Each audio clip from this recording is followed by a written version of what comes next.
Masiglang umaga po sa ating lahat mga kaibigan. Sumasa inyo ang palatuntunang CMN Pilipinas. Napapakinggan live nationwide via satellite.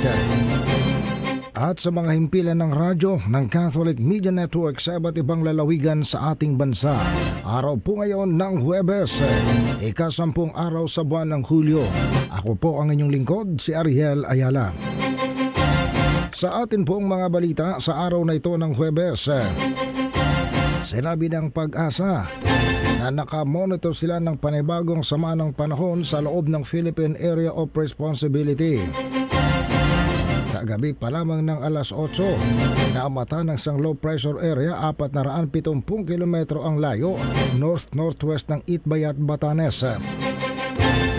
Sabi pa ng Pag-asa o Philippine Atmospheric, Geophysical and Astronomical Services Administration. Pero sa pagtaya ng Pag-asa, ang sama ng panahon ito ay may mababang tsansa lamang na maging isang ganap na bagyo sa susunod na 24 na oras. Samantala, may isa pang sama ng panahong namomonitor ang Pag-asang nasa labas ng Philippine Area of Responsibility na hindi rin inaasahan na magiging isang ganap na bagyo sa susunod na 24 oras. Ang sama ng panahong ito naman ay namataan sa layong 1,600 kilometro east-northeast ng extreme northern Luzon kagabi ng alas 8. Sa pinakahuling weather bulletin kaninang madaling araw ng Pag-asa, inilahad dito ng southwest monsoon o ang habagat ang patuloy na iiral at magiging dominant weather pattern sa mga susunod na araw. Ang habagat ang nagdadala ng mga pag-ulan at pag-uulap ng kalangitan sa kanlurang bahagi ng Luzon kasama ng Metro Manila sa maghapong ito ng Huwebes. Samantala ang Palawan at ang western portion ng Visayas at Mindanao magkakaroon din ng maulap na kalangitan at may malaking tsansa ng mga pag-ulan. Samantala dahil po sa ilang araw na nawalang tigil ng mga pag-ulan, nagkaroon ng mga pagbaha sa iba't ibang lugar ng Southern Metro Manila. Sanhi pa rin ng habagat.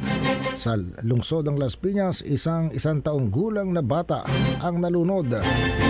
Samantala, ang weather system na nagdadala ng pag-ulan ay naging sanhi din na maging unpassable ang maraming lansangan sa southern part ng Metro Manila na stuck sa expressway o South Luzon Expressway. Ang maraming mga sasakyan, ang maraming mga pamilya ang nagsilika sa harap naman ng malakas na pag-ulan kahapon at kagabi. Samantala ang batang nalunod sa Las Piñas ay 1 taong gulang lamang sa Barangay Alman sa Uno. Kasalukuyang nire-rescue ng mga rescuer mula naman sa malakas na tubig baha ang kanyang ina nang aksidenteng nabitawan ng ina ang kanyang anak. Tumagal ng halos 3 oras bago natagpuan ng bata na isa ng malamig na bangkay. Ang motorista naman na naglalakbay sa South Luzon Expressway, binuno ang matinding daloy ng trapiko o kawalan ng daloy ng trapiko ng ilang oras gabi ng Martes. Tumagal ang pagkaka-stuck ng mga ito sa traffic hanggang kahapon ng umaga.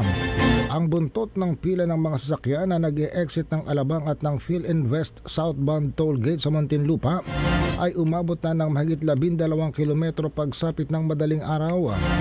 Ang linya naman ng tutungo ng Sukat southbound toll gate sa Parañaque, mahigit ng 5 kilometro. Alas 3 na ng madaling araw, ang traffic jam o ito po'y kahapon ng madaling araw, ang traffic jam sa Alabang southbound area ay umabot ng halos 7 kilometro ang haba. Marami sa mga commuters ay nagsipaglakad na lamang patungo ng Alabang dahil mataas ang tubig baha na mas mataas pa kaysa sa gulong ng mga buses sa loob mismo ng expressway. Mag-aalas 6 na umaga kahapon nang magbalik ang normal sa sitwasyon sa South Luzon Expressway. Samantala, maging ang mga lansangan sa Las Piñas, sa Muntinlupa at sa Parañaque, marami rito ay naging unpassable dahil naman sa biglang buhos ng malakas na ulan kahapon. Samantala sa araw na ito ng July 10, araw ng Huwebes, marami pa rin sa mga lugar ang nagsuspende ng mga klase dahil naman sa masamang kalagayan ng panahon. Ang mga klase sa Marikina sa lahat ng level public and private, San Mateo Rizal at ang level public and private schools ay nagsuspende na rin ng kani-kanilang mga klase.